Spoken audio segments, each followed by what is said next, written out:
Good morning, Central. I'm Molly Faber. And I'm Dinesh Smith. Today is Friday, April 21st. And welcome to the Central Morning News.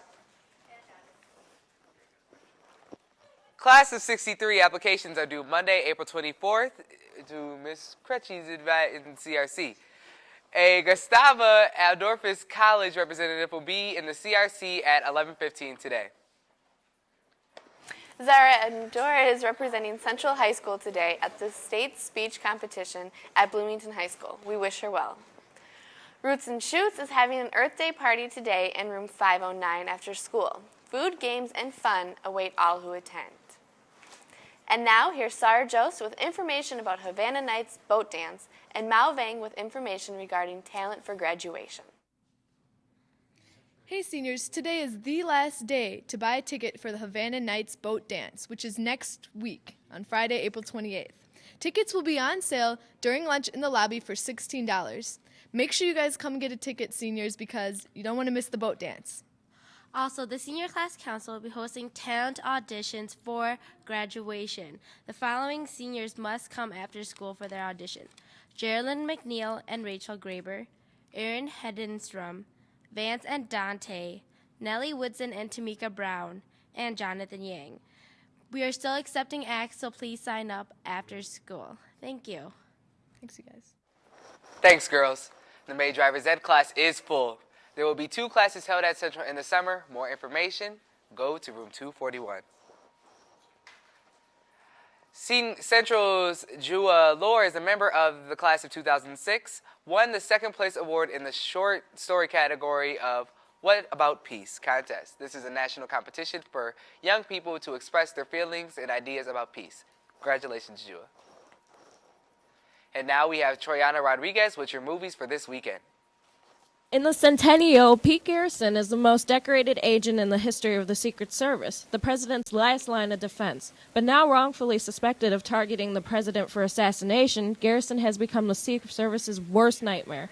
As he uses his formidable skills to try and prove his innocence and find the real assassin, Garrison is tracked down by his equally adept former protege. You're going to have to come out all over again because we didn't get it on camera. Okay. The new season of American Dreams, the wildly popular television singing contest, has captured the country's attention. As the competition looks to be between a young Midwestern gal and a show tunes-loving young man from Orange County, recently awakened President Stanton even once in on the craze, as he signs up for the potential explosive season finale. In Silent Hill, a woman named Rose finds herself trapped in the alternate dimension as she searches for her daughter in a world of decay inhabited by strange beings. Sharon disappears in a town, and Rose follows what she thinks is her daughter's silhouette. It's soon clear that this place is not like anywhere else she's ever been. It's smothered by fog, inhabited by a variety of strange beings, and periodically overcome by living darkness that literally transforms itself and everything it touches. This is Triana Rodriguez reporting for the Central Morning News. Creepy, creepy, creepy. Thanks, Triana. The 16th Annual Young Women's Issue Forum takes place next Saturday, April 29th, at the Minneapolis Community and Technical College. Anyone interested in attending, see Coach Howell as soon as possible to register.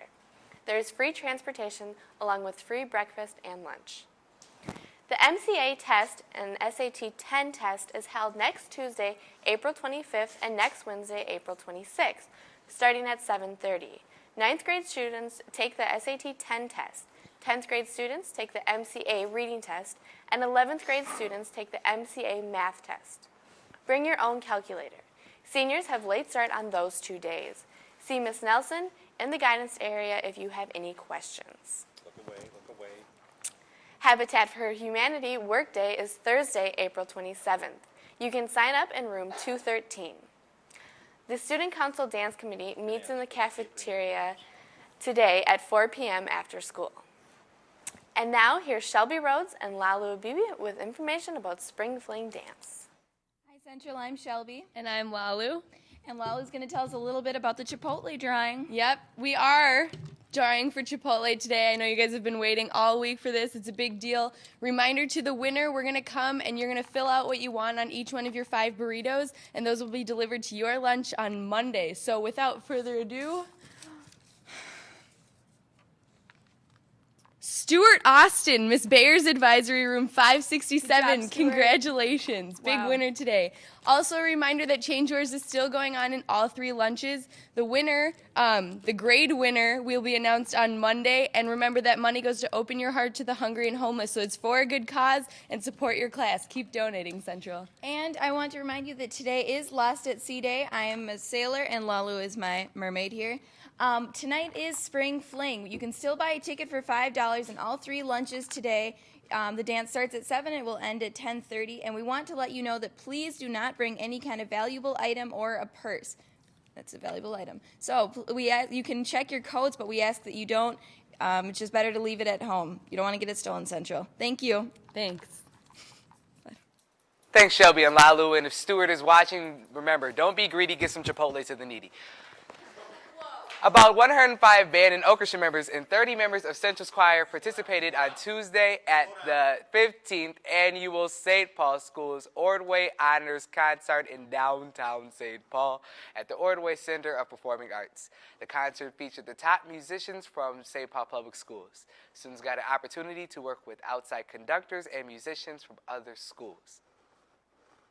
Central Jazz Band and singers are featured in a benefit concert for the children in Afghanistan this Sunday at the Weisenhower Chapel at McAllister College. This show is from 3 to 5 p.m. and all Central students and staff are allowed to attend. Just by looking at the clothes that people are wearing, you can tell that spring is here at Central. But what is appropriate warm weather attire? Central Morning News reporter Dinez Smith looked into this issue to find out what to wear. Oftentimes, the hallways of Central look more like a fashion show than a school. And as spring approaches and our style tends to change, we must once again ask ourselves, what is appropriate dress? As spring approaches, the shirts tend to get tighter and the skirts tend to get higher. And we must remember that there are some basic rules that we must follow in coordinates with the St. Paul Public Schools. For one, there is no bare midriffs, no exposed underwear, skirts must be of appropriate length, no backless or strapless shirts, and no exposed tattoos. This is not the beach or the club. And while the task of dressing appropriately may be daunting to some, we must remember that it is possible to dress appropriate and still look nice. Your fashion update, I'm Dinez Smith reporting for Central Morning News.